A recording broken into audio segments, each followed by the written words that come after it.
ದಾವಣಗೆರೆ ದಕ್ಷಿಣ by ಎಲೆಕ್ಷನ್ನಲ್ಲಿ ಕಾಂಗ್ರೆಸ್ನ ಸಮರ್ಥ ಗೆಲುವು ಸಾಧಿಸಿದ್ದು, ರಾಜಕೀಯವಾಗಿ ಕಾಂಗ್ರೆಸ್ ಗೆದ್ದಿರಬಹುದು, ನೈತಿಕವಾಗಿ ನಾವು ಗೆದ್ದಿದ್ದೇವೆ ಅಂತ ಏಷ್ಯಾನೆಟ್ ಸುವರ್ಣ ನ್ಯೂಸ್ಗೆ ಮುಸ್ಲಿಂ ಮುಖಂಡ ಅಬ್ದುಲ್ ರಜಾಕ್ ಹೇಳಿದ್ದಾರೆ. ಅಲ್ಪಸಂಖ್ಯಾತರನ್ನ ಕಡೆಗಣಿಸಿದ್ರೆ ಏನಾಗುತ್ತೆ ಅಂತ ಕಾಂಗ್ರೆಸ್ಗೆ ಗೊತ್ತಾಗಿದೆ. ಅಲ್ಪಸಂಖ್ಯಾತರಿಗೆ ಟಿಕೆಟ್ ಕೇಳಿದ್ದೇ ತಪ್ಪಾಯ್ತಾ ಅಂತ ರಜಾಕ್ ಪ್ರಶ್ನೆ ಮಾಡಿದ್ದಾರೆ. ಕೆಲವರನ್ನ ಪಕ್ಷದಿಂದ ವಜಾ ಮಾಡಿದ್ದಾರೆ, ವಾಪಸ್ ಸೇರಿಸಿಕೊಳ್ಬೇಕು. ಇದು ಸ್ಯಾಂಪಲ್ ಅಷ್ಟೇ, ಮತ್ತೆ ನಮ್ಮನ್ನ ಕಡೆಗಣಿಸಿದ್ರೆ ತಕ್ಕ ಪಾಠ ಕಲಿಸ್ತೀವಿ ಎಂದಿದ್ದಾರೆ. ಈ ಬಾರಿ ಕರ್ನಾಟಕದಲ್ಲಿ ಉಪಚುನಾವಣೆಯಲ್ಲಿ ಏನು 2 ಕ್ಷೇತ್ರಗಳಿಗೆ ನಡೆಯಿತು, ಅದರಲ್ಲಿ ಮುಸ್ಲಿಂ ಸಮುದಾಯ ಅಲ್ಪಸಂಖ್ಯಾತರು ಸ್ಪಷ್ಟವಾದಂಥ ಒಂದು ಸಂದೇಶವನ್ನು ಸರ್ಕಾರಕ್ಕೆ ಕೊಟ್ಟಿರುವಂಥದ್ದು. ಅಂದರೆ ಮುಸ್ಲಿಂ ಸಮುದಾಯವನ್ನು ಕಡೆಗಣಿಸಿದರೆ ಮುಂದೆ ಬರುವಂಥ ಚುನಾವಣೆಗಳಿರ್ಬೋದು, ಯಾವುದೇ ಇರ್ಬೋದು, ಯಾವ ರೀತಿ ಟಕ್ಕರನ್ನು ಕೊಡಬೇಕು ಅನ್ನುವಂಥದ್ದನ್ನು ಈ ಬಾರಿ ಉಪಚುನಾವಣೆಯಲ್ಲಿ ಸ್ಪಷ್ಟವಾದಂಥ ಸಂದೇಶವನ್ನು ಕೊಟ್ಟಿರುವಂಥದ್ದು. ಹಾಗಾದರೆ ಯಾವ ಥರ ಒಂದು ಖಡಕ್ಕಾದಂಥ ಒಂದು ಸಂದೇಶವನ್ನು ಕೊಟ್ಟಿದ್ದಾರೆ, ಉತ್ತರವನ್ನು ಕೊಟ್ಟಿದ್ದಾರೆ? ನಮ್ಮ ಜೊತೆಗೆ ಮಾತನಾಡೋದಕ್ಕೆ ಮುಸ್ಲಿಂ ಸಮುದಾಯದ ಮುಖಂಡರಾಗಿರುವಂಥ ಅಬ್ದುಲ್ ರಜಾಕ್ ಅವರಿದ್ದಾರೆ. ಬನ್ನಿ ಕೇಳೋಣ. ನಮ್ಮ ಸಂದೇಶ ಸ್ಪಷ್ಟವಾಗಿ ರವಾನೆಯಾಗಿದೆ.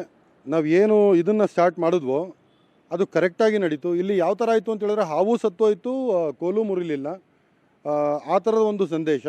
ನಾವು ಕಾಂಗ್ರೆಸ್ ಪಕ್ಷಕ್ಕೆ ಹೇಳಿದ್ದೇನು, ಇದು ಒಂದು ನೋಡಿ, ಎಲ್ಲ ಕ್ಷೇತ್ರಗಳಲ್ಲಿ ಒಂದು ಕ್ಷೇತ್ರ ಇಲ್ಲಿ ನಮ್ಮ ಅಲ್ಪಸಂಖ್ಯಾತರು ಜಾಸ್ತಿ ಇರೋ ಕಾರಣಕ್ಕೆ ನಮಗೆ ಕೊಡಿ ಅಂತ ಕೇಳಿದ್ವಿ. ನಾವು ಕೊಡಲಿಲ್ಲ. ಮುಂದಕ್ಕೆ ಇವತ್ತು ರಾಜಕೀಯ ಗೆಲುವು ಅವ್ರಿಗೆ ಆಗಿರ್ಬೋದು ವಿನಃ ಅದು ನೈತಿಕ ಗೆಲುವು ನಮ್ಮದು ಅಂತ ಹೇಳಕ್ಕೆ ಬಯಸ್ತೀನಿ ನಾನು. ಯಾಕೆ ಅಂತ ಹೇಳಿದ್ರೆ ನೀವು ಇವತ್ತು ಎತ್ತು ನೋಡ್ಕೊಳ್ಳಿ, ಎಷ್ಟು ಮತಗಳ ಅಂತರದಿಂದ ಇವತ್ತು ಶಾಮನೂರು ಶಿವಶಂಕರಪ್ಪನವರು ಗೆಲ್ತಾ ಇದ್ರು. ಅಷ್ಟೇ ಇದು ಬೇರೆ ನೀವು ವೋಟ್ಗಳನ್ನು ಕೌಂಟ್ ಮಾಡಿದ್ರೆ ಕರೆಕ್ಟಾಗಿ ಆ ಸಂದೇಶ ಸ್ಪಷ್ಟವಾಗಿ ರವಾನೆಯಾಗಿದೆ. ಅಕಸ್ಮಾತ್ ಜಮೀರ್ ಅವ್ರು ಬರ್ತಿರ್ಲಿಲ್ಲ ಅಂತ ಹೇಳಿದ್ರೆ ಇವತ್ತು ಏನಾಗ್ತಿತ್ತು ನಿಮಗೂ ಅರ್ಥ ಆಗಿದೆ. ಅದು ಈ ಜಮೀರ್ನವ್ರು ಬಂದುಬಿಟ್ಟು ಅದನ್ನು ಹಾಳು ಮಾಡಿದ್ರು. ಯಾಕೆ ಅಂತ ಹೇಳಿದ್ರೆ ಅವರು ಜನರು ಕೇಳ್ತಿದ್ರು ಎಲ್ಲಿ ಜಮೀರ್ ಯಾವಾಗ ಬರ್ತಾರೆ. ಮುಖ್ಯಮಂತ್ರಿಗಳು ಹೇಳಿದ್ರು 5ನೇ ತಾರೀಕಿಗೆ ಬರ್ತಾರಪ್ಪ ಅಂತ ಹೇಳಿದ್ರು. ಅವ್ರು 5ನೇ ತಾರೀಕಿಗೆ ಬಂದರು. ಅಲ್ಲಿ ಏನಾಯಿತು ಅಂತ ಹೇಳಿದ್ರೆ ಒಂದು ಸ್ವಲ್ಪ ಕನ್ಫ್ಯೂಷನ್ ಕ್ರಿಯೇಟ್ ಆಯಿತು.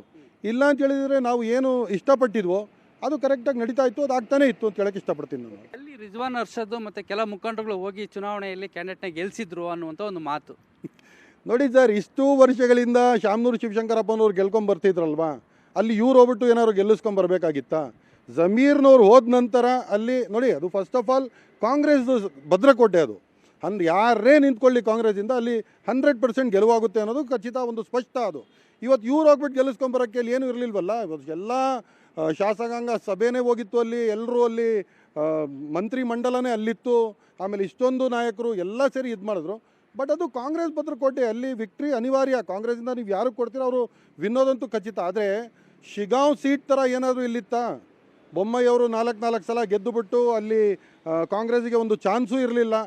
ಆ ಥರದ ಒಂದು ಸೀಟ್ ಏನಾದರೂ ಇದ್ದಿದ್ದರೆ ಅಲ್ಲಿಗೆ ಹೋಗ್ಬಿಟ್ಟು ನಾವು ಗೆಲ್ಲಿಸ್ಕೊಂಡು ಬಂದ್ವಿ ಅಂತ ಹೇಳ್ಬಿಟ್ಟು ಅದನ್ನು ತೋರ್ಸೋಕೆ ಹೋದರೆ ನಾನು ಒಪ್ಕೋಬೋದು.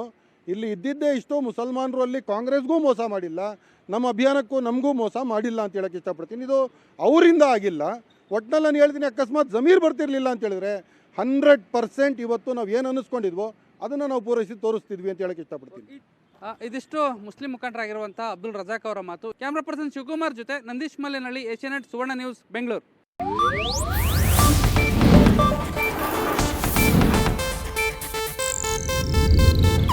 ಇದು ಏಷ್ಯಾನೆಟ್ ನ್ಯೂಸ್ ನೆಟ್ವರ್ಕ್ ಪ್ರಸ್ತುತಿ.